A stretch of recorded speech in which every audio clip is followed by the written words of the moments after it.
ओम गुरुभ्यो नमः। ब्रह्म ज्ञान के सत्संग कार्यक्रम में आप सबका स्वागत है। हम साधन चतुष्टय के 4 अमूल्य साधना को समझते हुए आचरण करते हुए ब्रह्मानुभूति करने के प्रयत्न कर रहे हैं। पिछले सत्संग में हम साधना चतुष्टय की तृतीय साधना जो कि समाधि षट संपत्ति, उसमें जो द्वितीय साधना दम, उसके बारे में बड़ा गहराई से चर्चा करके समझे थे। आशा करता हूँ आप उसे जीवन में आचरण भी करते होंगे। आज हम साधन चतुष्टय के तृतीय साधना शम आदि षट संपत्ति में तृतीय साधना जिसे कि उपरति कहते हैं, उपरति के बारे में बहुत गहराई से चर्चा करेंगे, उससे आचरण करेंगे, ईश्वर प्राप्ति करने के लिए साधना करेंगे। उपरति साधना के प्रतिफल भी आप बोल सकते हैं।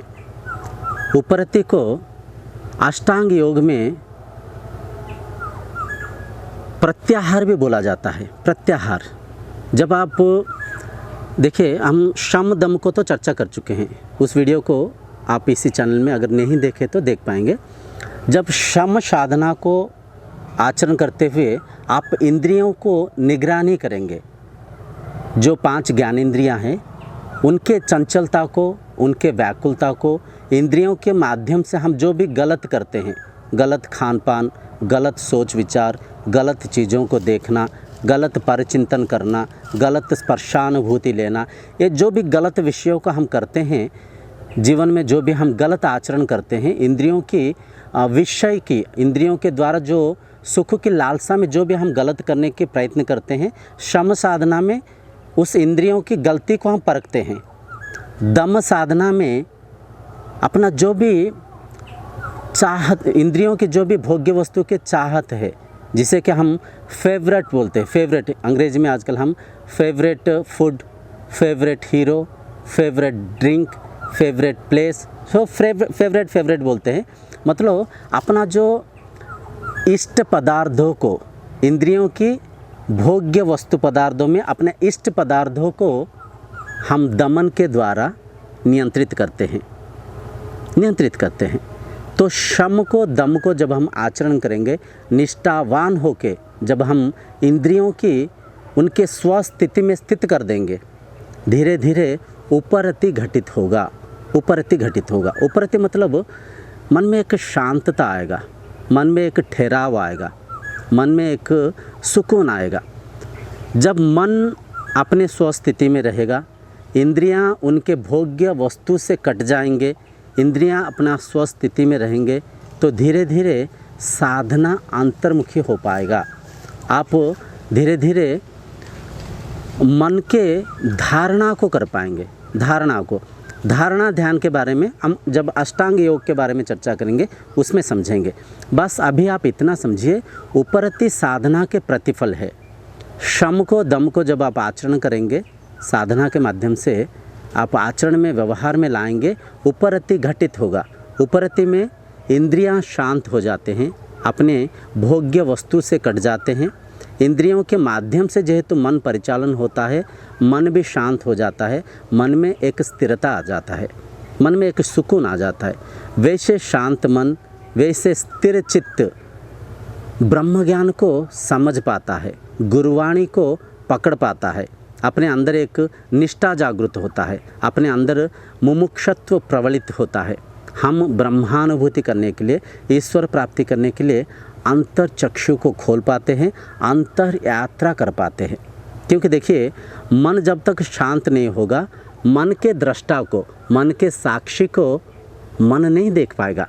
इसके बारे में एक सुंदर उदाहरण स्वरूप स्वामी विवेकानंद जी ने समझाए हैं। स्वामी विवेकानंद जी मन को एक तालाब के साथ तुलना करके बताए हैं।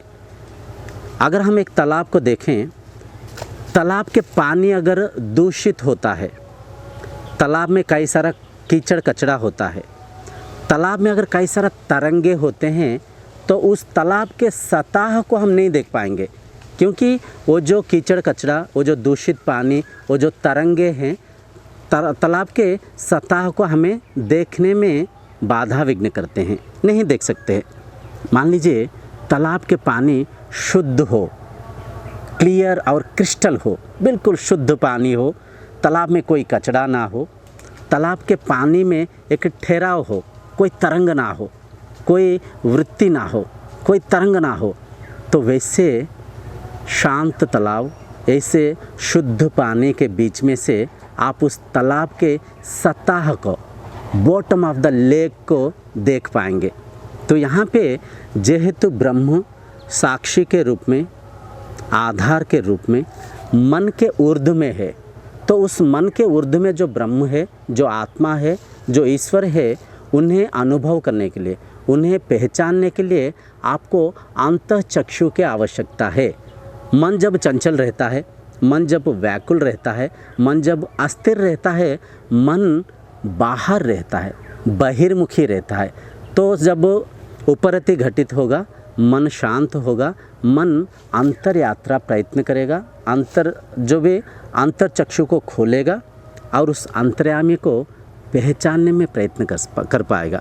तो जब उपरति घटित होगा तो ये सारा बेनिफिट्स है आप देखेंगे, एक सुकून आपके अंदर, एक तृप्तता आएगा, एक शांतता आपके मन में, एक ठहराव रहेगा, बड़ा अजीब सा खुशी लगेगा, एक अचंबा सा एक सुकून लगेगा, शांति लगेगा। आप तृप्ति से हर एक काम करेंगे, जीवन के सुख को ले पाएंगे, जीवन की रस को ले पाएंगे, आपके स्व आनंद की अनुभूति को आप अनुभव कर पाएंगे। तो धीरे धीरे समय आएगा, ब्रह्मानुभूति कर पाएंगे, आत्म साक्षात्कार कर पाएंगे। तो इतना समझिए, उपरति जो साधना है, मन को ठहरा देना, इंद्रियों को अपनी स्वस्थिति में रखते हुए, जो भी परिस्थिति में है, जो भी भौतिक पदार्थ के साथ हम जुड़े हुए हैं, उस परिस्थिति के साथ रहते हुए मन को स्थिर करके अंतर यात्रा को प्रारंभ करना, ये उपरति जो है साधना के प्रतिफल भी आप बोल सकते हैं। उपरति को ही अष्टांग योग में प्रत्याहार बोला जाता है। तो आशा करता हूँ आप समझ पाते होंगे।